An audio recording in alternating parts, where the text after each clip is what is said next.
Today I'm be showing you how to play Baird and answering questions like when to use your ultimate, what enemies should be prioritized, how aggressively should I play, ammo concerns in early waves, what are the best weapons to use, what cards should I equip, and how should I upgrade my perks for when perks are available.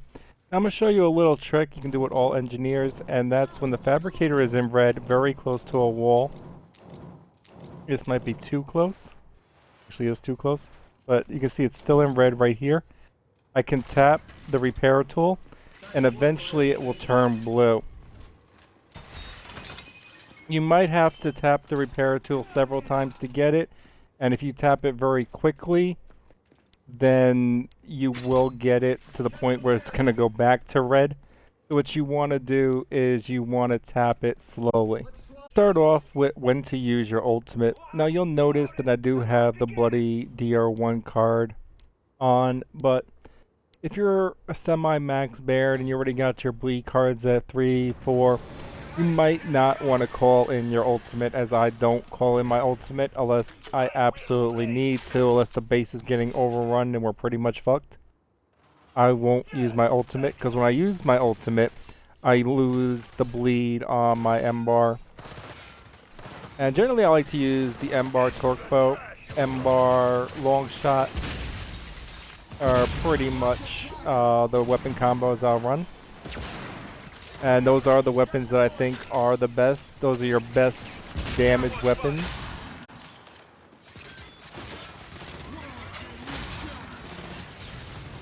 He'll bleed out, I'm not even worried about him. So to answer the question, what enemies should be prioritized? As Baird, generally you want to prioritize enemies that you can kill, because when you get kills with precision repairs on, which is one of the cards you should definitely be running, you will get repairs on your barriers.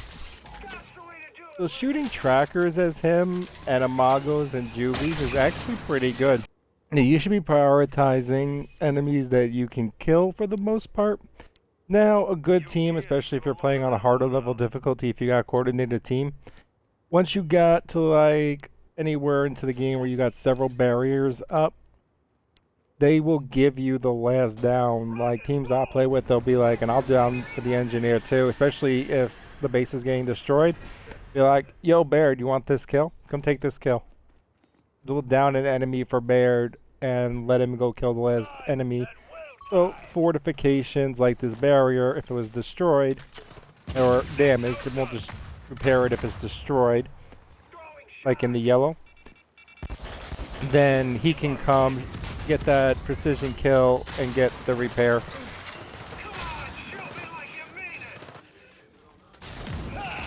Other enemies that should be prioritized during game are high value targets, targets that you know that you can kill.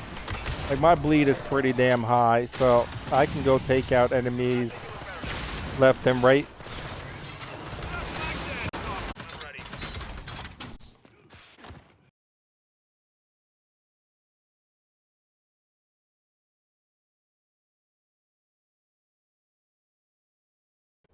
So I'm going to add a question for Baird, and this is just going to be, you'll see as the game progresses too, and that's what order should I build fortifications.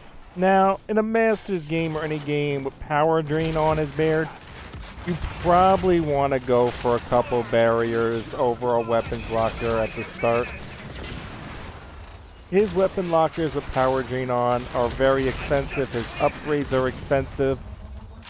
So if you went and you did a level 4 locker before doing like 1 to 3 barriers depending on the map, you could have a very hard fight ahead.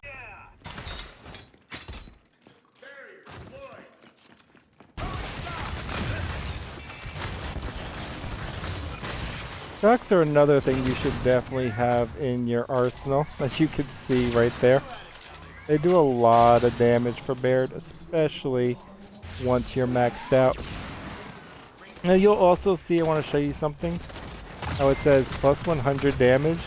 That plus 100 damage is only when I have an enemy at 50% or less health.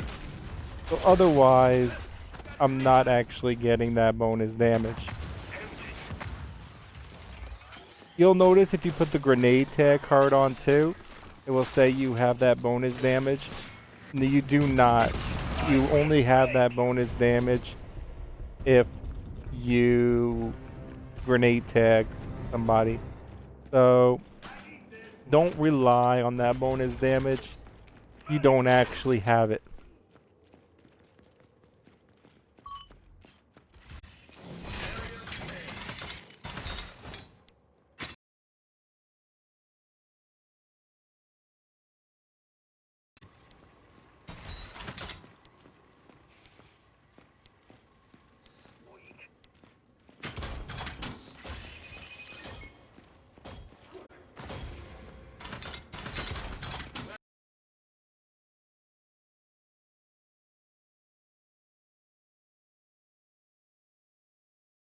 So ammo concerns in early waves, a lot of times you'll just take one slot on a level 4 locker.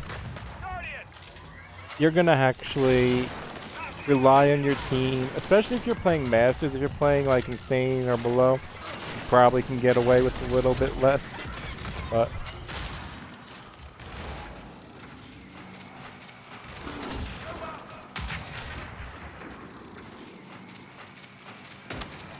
you're not gonna have the most ammo. You shouldn't have the most ammo. Even as powerful as Baird is, assuming the other characters were maxed as well, they would be more powerful.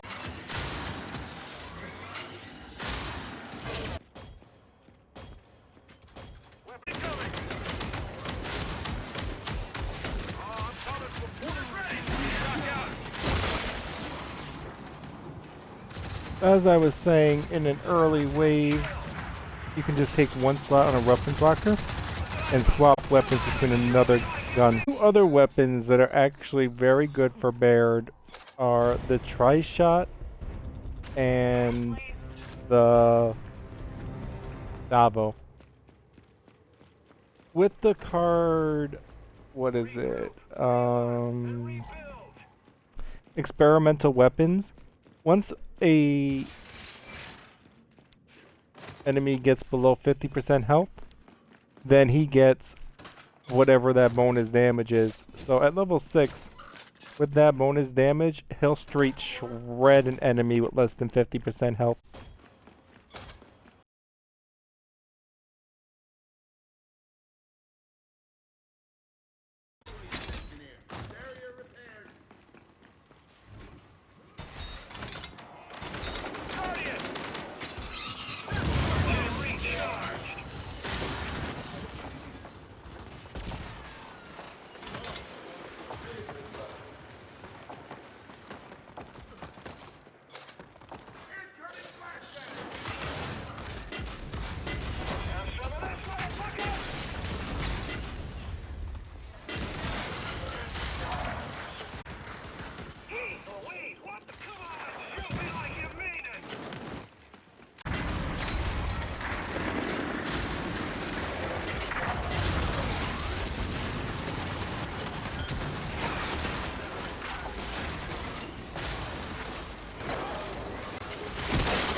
Just to show you a little bit, well, a little hard to show you, but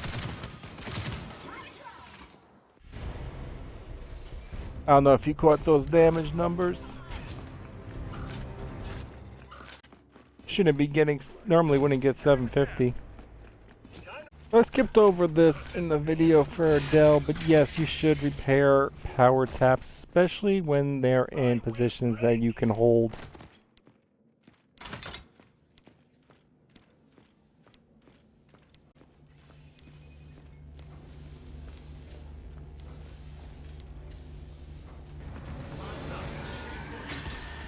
The Baird actually putting a couple level 2 barriers around a position you can hold is a pretty good idea, especially since he repairs them anyway.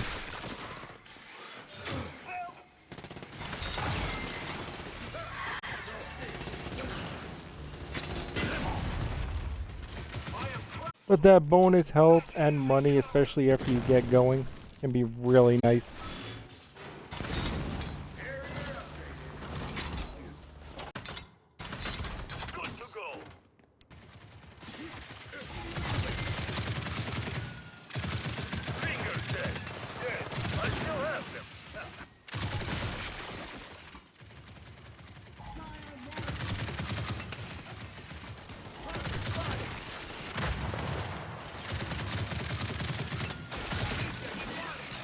So as Baird with the tri-shot, you might want to focus on enemies that do get below 50% health, and you can limit how much fire you actually use.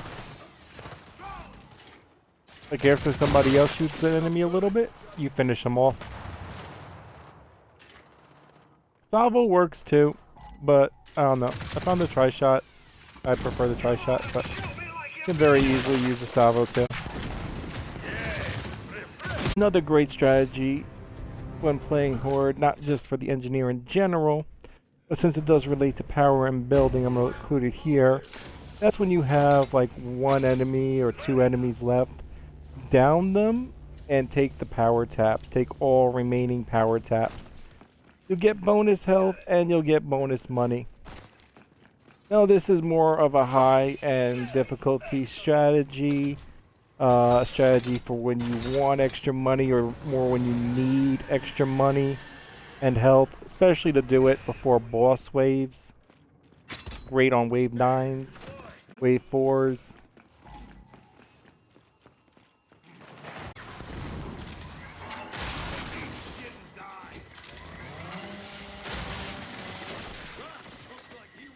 Let me get back here. Wait, I got no ammo. Repair tool your ass. Come here.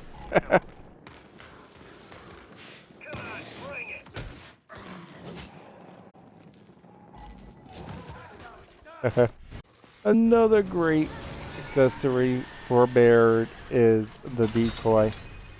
Especially because Baird repairs the Decoy through precision repairs, so you don't actually have to repair it. Don't put it out in the middle of the field where it's just going to absolutely get wrecked.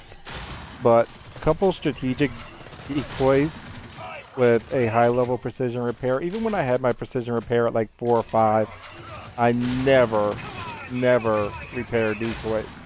Occasionally, I'd have to rebuild one, and then I'd just get another kill, and it'd be back to full health. I'll never spend time with the actual repair tool repairing decoys.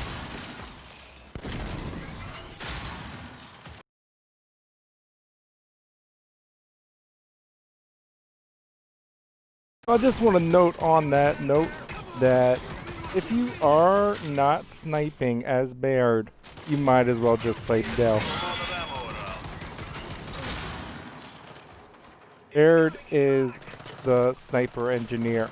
So if you're not going to snipe, you should be getting faster repairs and building more stuff.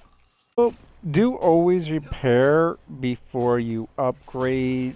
Not 100% sure at the moment if they have completely fixed it where you will spend the right amount and not spend extra, but it used to be a lot more when things were damaged before they were able to be upgraded. So if something was damaged, like it was even missing 100 hit points, and you went to upgrade it, it would cost a lot more than if you just repaired that 100 and upgraded it.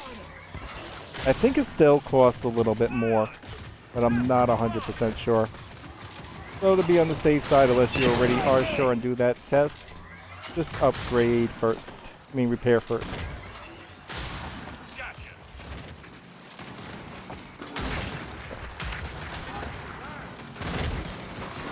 Good night. You're gonna bleed out.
As you can see, once enemies get to 50% or less health, you can do immense damage with the tri-shot. I might have been better off just using that bleed on the torque bow. Not 100% sure on that.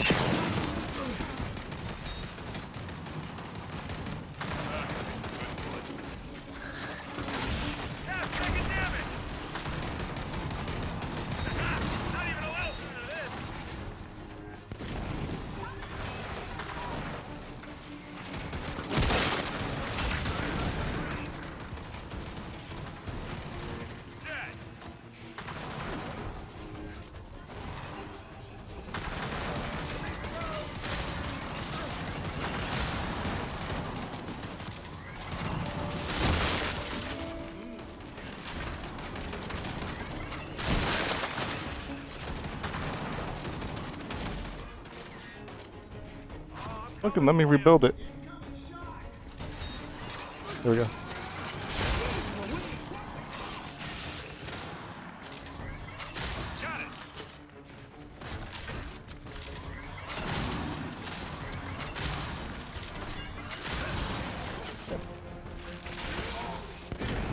Come on, let me get that repair. What the fuck?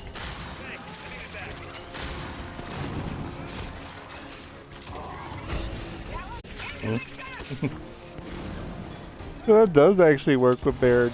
Never really did that before. Just run up on them when they're bleeding out from the M-bar. What they're doing, usually, when a base gets destroyed, well, actually everything is repaired besides the barrier I built on the last one. You will leave a couple of kills, or at least 1 or 2 kills for Baird, so he can repair the base.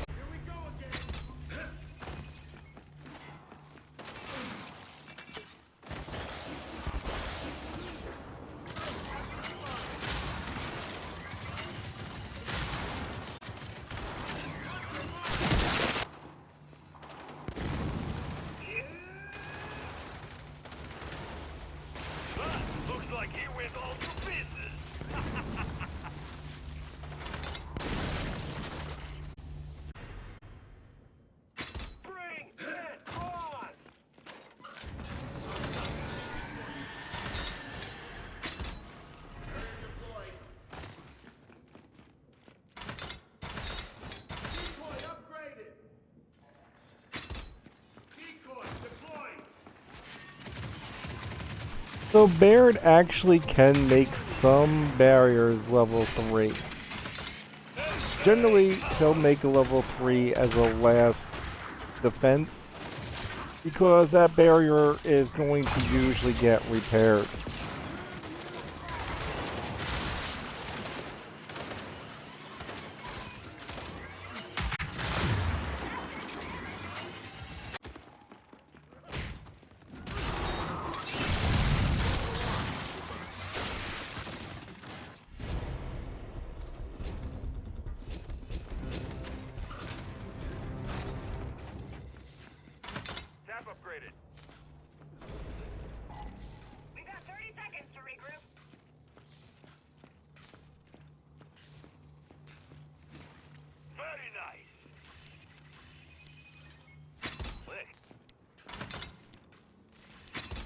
Always spread out your barriers too. Pretty much to, let's see. Probably about this range right here, somewhere around this range. This will definitely be good. At this distance, actually even at this distance right here, when one thing hits this, it's not actually damaging this barrier. You're only getting, well, you do have the occasional sentinel rocket right in the middle that will damage both. But other than that, you're only getting one thing damaged at one time. Damn, that's a critical.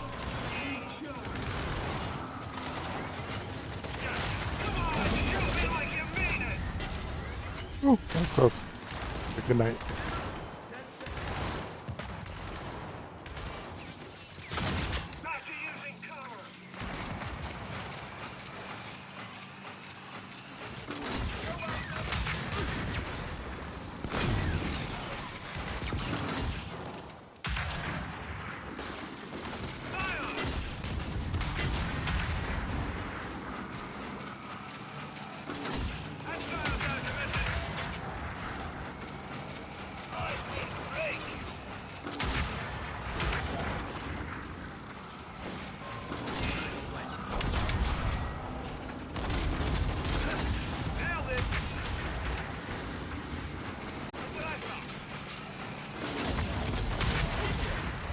Oh, one thing you should always have on you as Baird is shock grenades.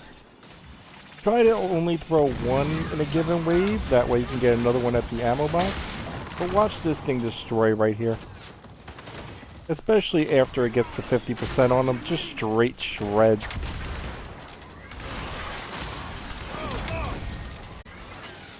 So a lot of high health enemies, especially in the later waves, what you'll do is you'll wait till it gets below 50% and then go for the third shot. If I got that headshot, it would have been a kill. Just missed the head, so it was a down.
You should be fine. I'll make this 4.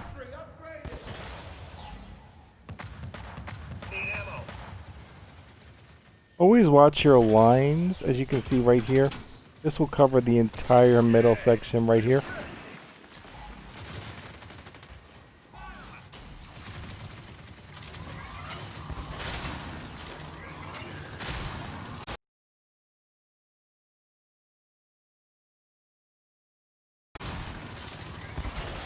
At max level, he can actually 3-shot Master Scions.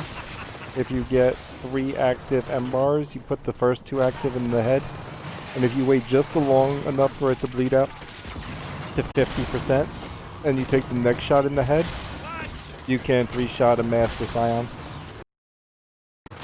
That is assuming that all cards are level 6. Well, you know, at least the ones that matter.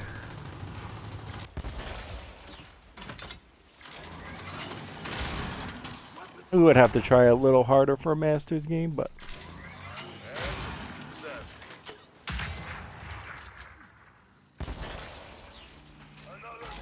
Strategy's pretty much the same, you're just a little bit less aggressive.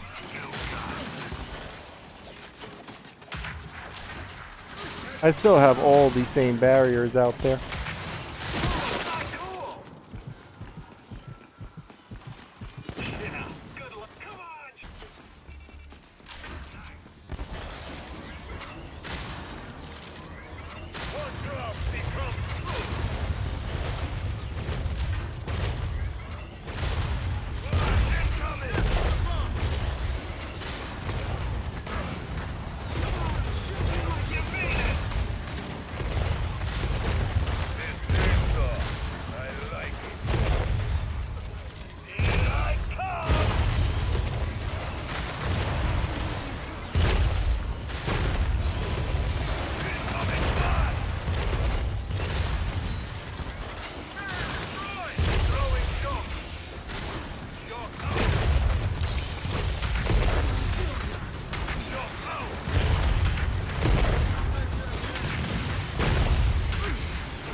Now, if I'm really lucky, I can get this last kill and cap. Nope, they don't save it. Of course not.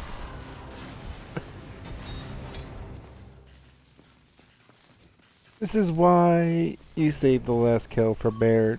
Right now, all these fortifications I could have up to basically max health just by getting that one kill. I'm not repairing that.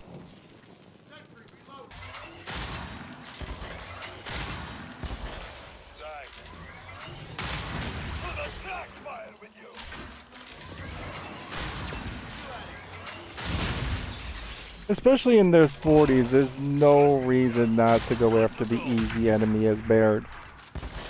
Especially if it means keeping up repairs.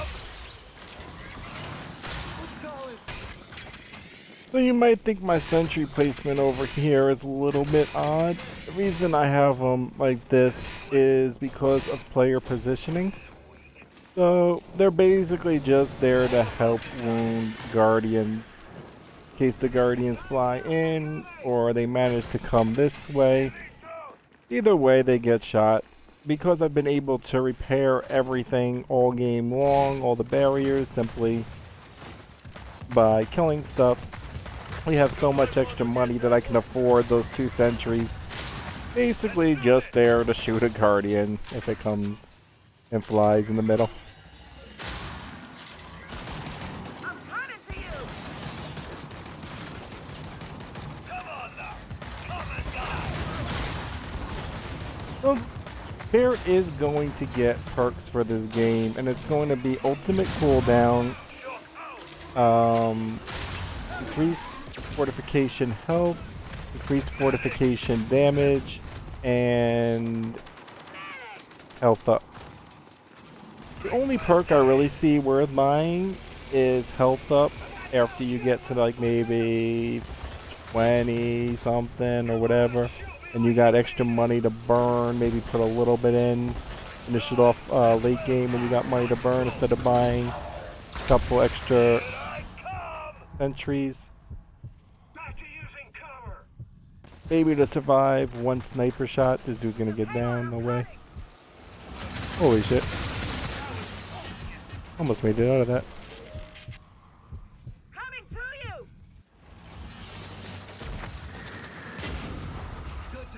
Now eventually, if you got way money to burn, you can go and buy a couple ultimate cooldowns. So occasionally when you do use your ultimate, you can get it back sooner, but really just health up and maybe like 2 on the ultimate cooldown. Don't really see the need in buying more than that. Straight out.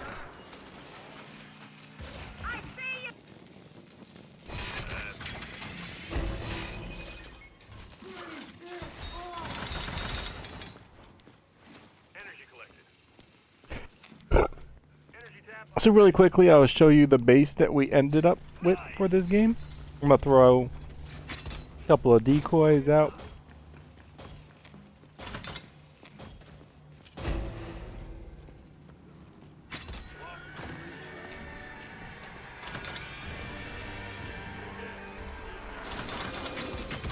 Got a Flox, is gonna be easy. Let me show you the base real quick. Now this decoy right here, that was player moved. I think it's a horrible position. It's not going to actually attract any fire because it's behind the weapons locker. So they're not actually even seeing that and aggroing to it.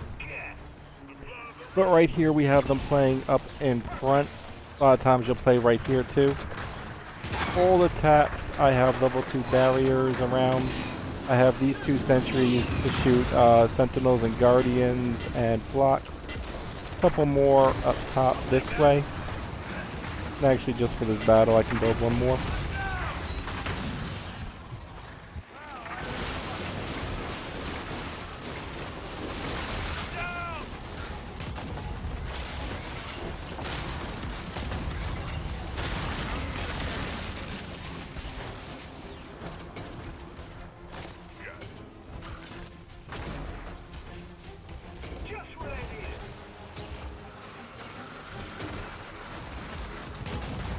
Yeah, I have a ton of shock sentries. Shock sentries were built early.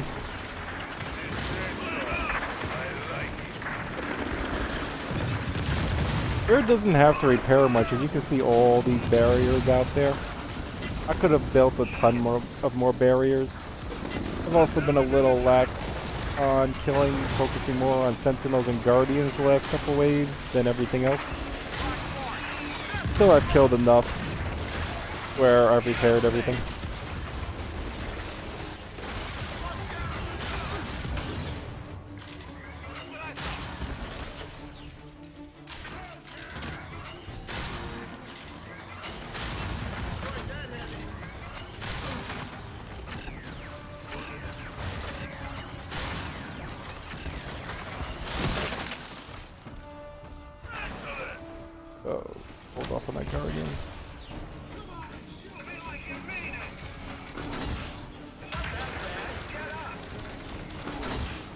Yeah.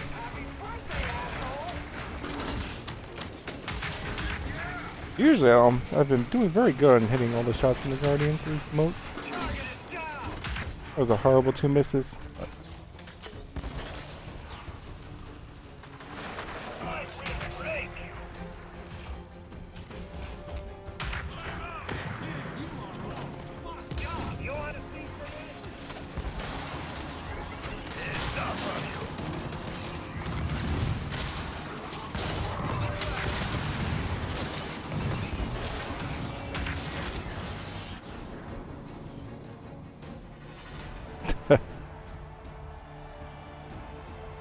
Well, despite going down, I heard the shock grenade at the end, just couldn't jump.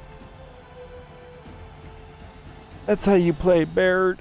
Now you can have a ton of barriers out there. Baird is the sniping engineer once again. If you're not going to snipe, you might as well play Delt. But if you're good with the M-bar and the torque bow, you can be highly effective with Baird, especially once you got his bloody support and experimental weapons up. I used my DB once that entire game. So Baird's best setup once you have the cards is precision repairs, bloody support, experimental weapons, global overclock, and your 5th card is a little bit optional. I like the bloody DR1 for when you do have to call it in. You might as well make it a powerful DR1, because if you are going to use a setup and use him as a sniping engineer and a combat engineer, you're going to want his ability to do a lot of damage. If you do call it in, shit's fucked. So you might as well have it be powerful. The alternatives, if you're not going to use that, is like explosive kill shot. Some people like that card. You could run combat engineer, so you're repairing a little bit faster on long repairs. Or the global sentry upgrade to make all your sentries do more damage. But I highly do recommend just running the bloody DR1 if you're already at 16. This, if you're not, you can either run global sentry or explosive kill shot if your gold isn't up. To get into the cards you're going to put on as they unlock, there it is, view unlocks. So most of these cards are just not that great. You might as well just start off with inspired sniping if you're going to be sniping with him and get your ability back faster. Combat engineer isn't bad for a new Baird. Explosive kill shot and global sentries aren't bad for new Bairds. I would skip over the melee resistance. Heavy resistance is a potential in the beginning. Nerves of steel shouldn't be put on. You really shouldn't be repairing when you're near enemies, especially given that soon you're going to be getting precision repairs. Obviously, once you get bloody support and precision repairs, you're going to be putting these 2 on and dropping 2 others, as well as the same with experimental weapons, parting gift, completely skipping over, putting on global overclock regardless of the level. That should be in your 5. And bloody DR1 should be put on. I think it's the best 5th card regardless of the level, but you very well might want to be keeping on global sentry or combat engineer. If you have a very high level and a very low level gold, that'll be up to you. But that's how I think you should start equipping your cards as you level up your Baird. And that is how to play Baird. I hope that helps.